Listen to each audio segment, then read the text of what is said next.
Hello from Kingfisher, Oklahoma. We've been going through the Psalms. Today we're in Psalm 104, an anonymous psalm. We're hoping to see great poetry, good word pictures, music, things we've heard about the Bible before, some great lines. So let's check it out. Psalm 104.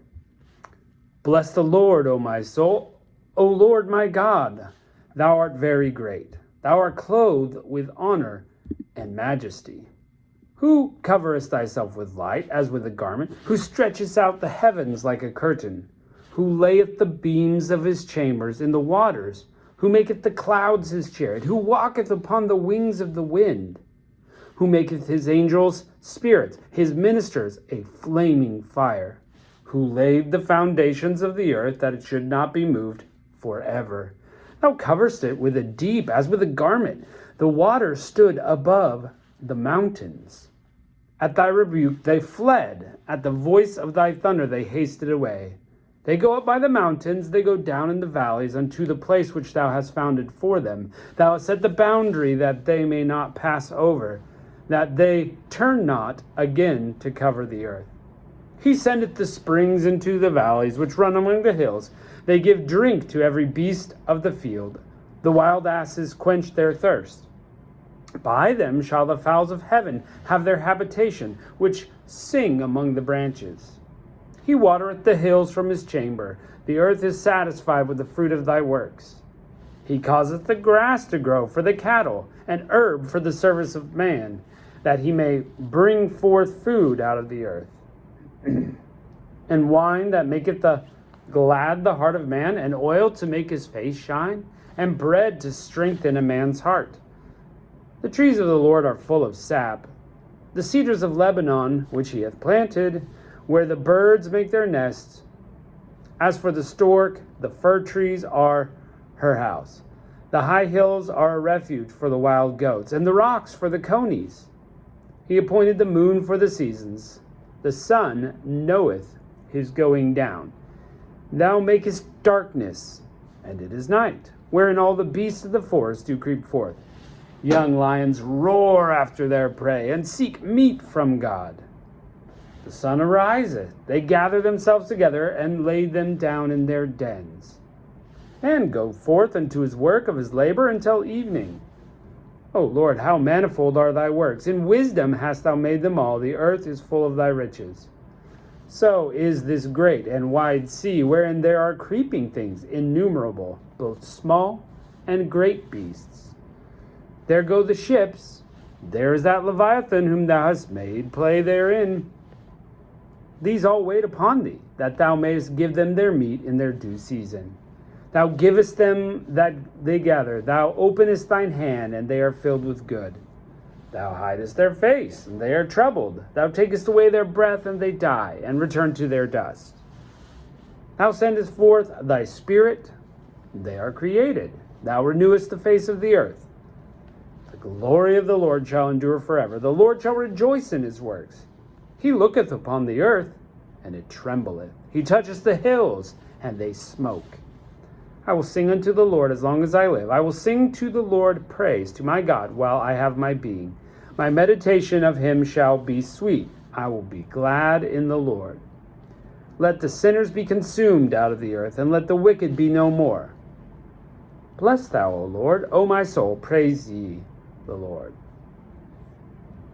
So this is a very God-focused psalm, very focused on God and his abilities, the things he does, how he supports animals, how he built the earth. All of these things he continuously is saying to give God credit, honor, and glory. And it works.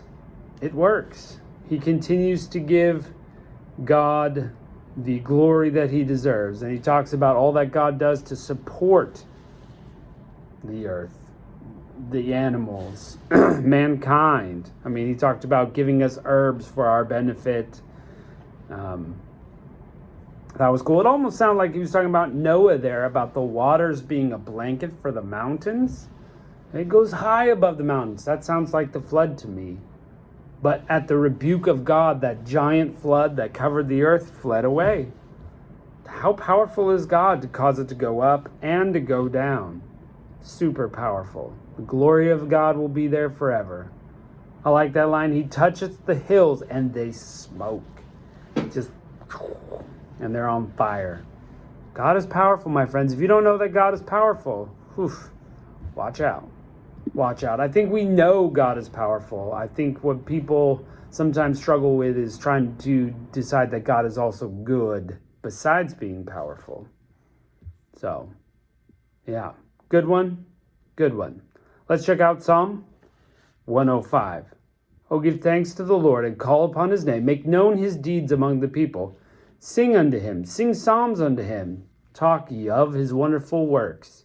Glory ye in his holy name. Let the heart of them that seek the Lord rejoice. Seek the Lord in his strength. Seek his face evermore.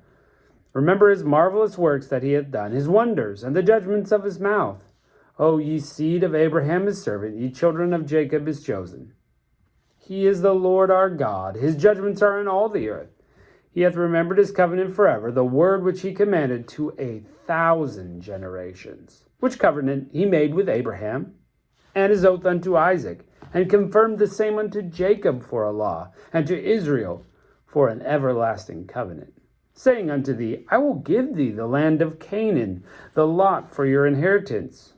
When they were but a few men in number, yea, very few, and strangers in it.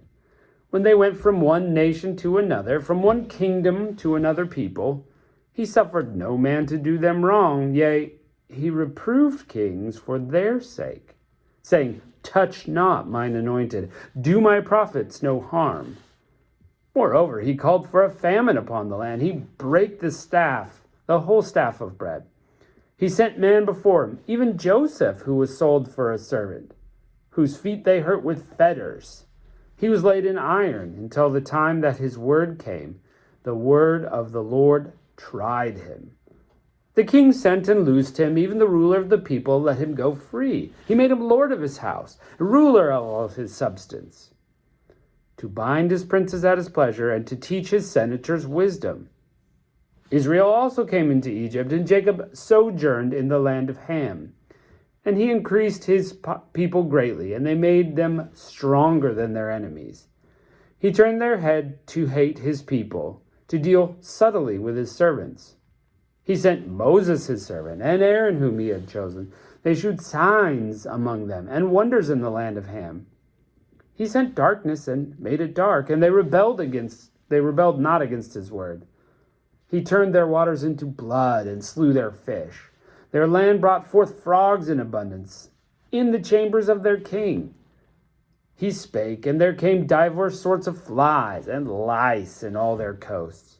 He gave them hail for rain and flaming fire in their land. He smote their vines and also their fig trees, and brake the trees of their coasts.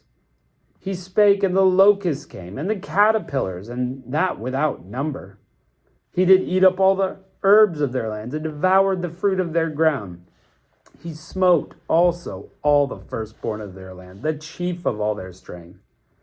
He brought them forth also with silver and gold, and there was not one feeble person among their tribe. Egypt was glad when they departed, for the fear of them fell upon them. He spread a cloud for a covering, and gave fire to give light in the night. The people asked, and he brought quails, and satisfied them with the bread of heaven. He opened the rock, and waters gushed out. They ran in the dry places like a river. He remembered his holy promise to Abraham, his servant. He brought forth his people with joy, and his chosen with gladness, and gave them the lands of the heathen, and they inherited the labor of his people, that they might observe his statutes, keep his laws. Praise ye the Lord. Now, this is a historical psalm. Oh my goodness, it's just so many references to the Old Testament that we've read so far. Reference after reference. Abraham, Aaron, Moses, Jacob, Isaac, some of the lands, Canaan and Egypt that we've read about. And it's almost like he's ticking all the boxes of the experiences of the fathers of their nation and the great people that have come before them. And I can imagine if you're trying to teach your kids some history, putting it in song format, to sing. That's a great way to learn some things. They still use that technique today. And yeah, this one is relatively straightforward. I mean, just really historical, listing all the things. I mean, if you memorize this as a song, you could get all the plagues and you'd remember the plagues. And I'd say they treated it nicely. I always think about the quail. I mean, oh, the people asked and he brought some quail. They didn't ask. They whined, fussed, and complained. And God gave them quails and then was like, hey, here's a plague at the same time because you guys are not good. And of course, the holy bread of heaven, the manna that came down. So yeah, great. Just again, ticking all those boxes historically speaking. So that's a wonderful psalm. Good job. Psalm 105. And just reminding us what God has done. And hopefully today you can think about what God has done in your life and remember some of the great things he's done. Maybe just go back and think about it. And that will be encouraging to you. Oh yeah, you know what? God did this in my life and God did that in my life. And he just did this last week. I guess things have been pretty good. God continues to work. It's always good to remind yourself. Thanks for joining us and we'll catch you next time.